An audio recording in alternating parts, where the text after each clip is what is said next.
시간 주님께 안녕하세요. 대강교회 오훈 목사입니다. 4월 19일 토요일입니다. 하나님 우리에게 준 말씀은 마태복음 27장 57절에서 66절까지 말씀입니다. 저물었을 때에 아리마대의 부자 요셉이라는 사람이 왔으니 그도 예수의 제자라.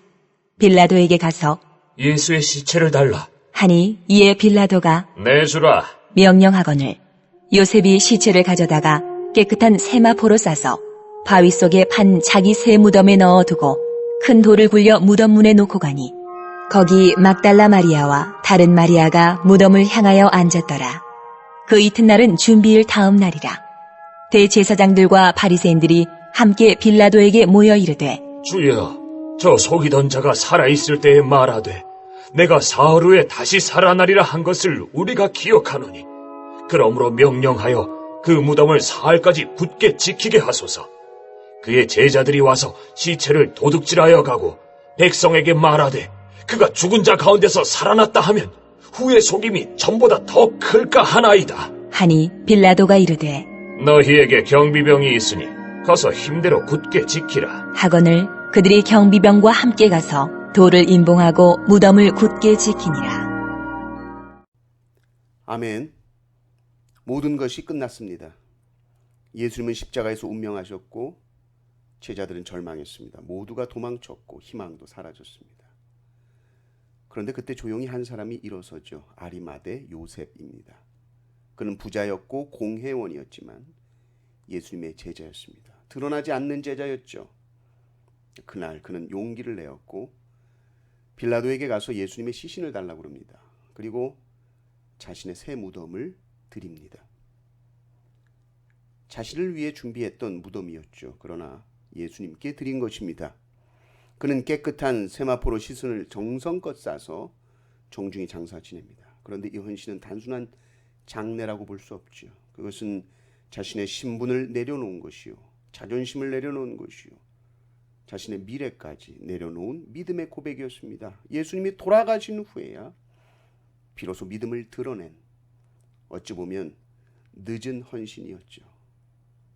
그래도 하나님은 그 늦은 헌신을 귀하게 받으셨습니다. 그리고 놀랍게도 이 헌신을 통해서 성경의 예언이 이루어지는 것이죠. 이사야 53장 9절을 보면 그의 무덤이 악인들과 함께 있었으며 그가 죽은 후에 부자와 함께 있었도다.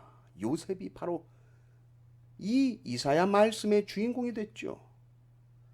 그러니까 하나님은 그의 작은 헌신을 통해서 큰 구속사의 퍼즐을 완성하시면서 그 주인공으로 헌신하는 아리마대 요셉을 쓰신 것입니다. 우리가 신앙생활을 하다 보면 모든 것이 끝난 것처럼 느껴질 때가 있습니다. 기도가 응답되지 않을 때라든지 상황이 절망적으로 흘러갈 때 말이죠. 그런데 바로 그 순간에도 우리가 할 수 있는 작은 헌신을 주님께 드릴 때에 하나님은 그 헌신을 사용하십니다. 요셉은 절망의 날에 헌신했습니다. 그것이 하나님의 역사 안에서 귀하게 쓰였죠. 그래서 우리도 오늘 우리가 드리는 시간, 우리의 마음, 우리의 예배, 주님 손에 올려드릴 때 하나님 그것으로 일하십니다. 그런데 한편으로 이 요셉과는 아주 다른 사람들이 본문에 등장하는데 바로 유대의 종교 지도자들입니다. 예수님이 죽은 그 다음 날 그들은 빌라도에게 달려가죠. 왜요? 예수님이 사흘 만에 다시 살아난다고 그러셨는데 그 말씀이 두려운 거예요. 재미있죠. 정작 제자들은 까맣게 잊고 있는데 예수님을 죽인 이들이 그 말씀을 기억하고 있었습니다. 그래서 그들이 말합니다. 혹시 제자들이 시체 훔쳐가고 예수님이 살아나셨다 그러면 어떡하냐. 그러니까 이들은 이 부활의 약속을 믿음으로 받아들이는 것이 아니라 불안과 불신으로 반응하고 있죠. 결국 빌라도는 군인들을 붙여줍니다.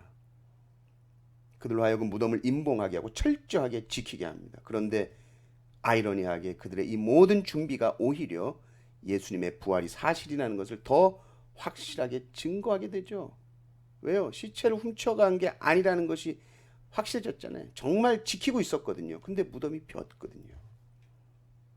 우린 예수님의 무덤 앞에서 불안과 불신이 아니라 바로 이 아리마대 요셉처럼 헌신을 해야 합니다. 그런데 여기서 우리가 꼭 짚고 넘어가야 할 게 있습니다. 예수님이 무덤이 필요하셨을까? 사실 예수님께서는 무덤이 필요 없으셨죠. 왜냐하면 사흘 후면 부활하실 것이기 때문입니다. 그러니까 어찌 보면 예수님은 무덤을 잠깐 3일 임대하신 겁니다. 단기 임대. 빌려 쓰신 거예요, 잠깐. 주님에게 무슨 무덤이 필요합니까? 그런데 요셉이 주님을 사랑하는 마음으로 그가 헌신한 그것을 받으시죠. 왜요? 그를 복되게 하시기 위해서, 구원 역사의 한 부분으로 사용하시기 위해서 그런 겁니다. 우리가 헌신을 생각할 때 오해하면 안 되는 것이 있습니다. 하나님은 사람의 어떤 것도 필요로 하는 분이 아닙니다. 세상 모든 것이, 만물이 이미 주님의 것이기 때문입니다. 그런데 하나님은 왜 우리의 헌신을 받으실까요? 우리와 더 깊은 관계를 맺고 싶으시기 때문입니다. 주님은 우리의 마음을 원하시기 때문이죠. 요셉의 무덤은 그저 헌신의 표현이었습니다. 그러나 주님은 그것을 부활의 장소로 바꾸신 거예요. 헌신은 내가 뭘 드린다라는 것 이전에 하나님과 가까워지는 길입니다. 하나님은 우리의 헌신을 통해서 일하시고 또 우리를 더욱 거룩하게 하기 위해서, 더욱 그리스도의 장성한 분량까지 자라게 하시기 위해서 헌신을 사용하시는 겁니다. 우리는 주님과 더욱 가까워지기 위해 주님을 더 사랑하려고 헌신하는 겁니다. 내 시간, 내 에너지, 내 자존심 작아 보여도, 늦은 것 같아도 괜찮습니다.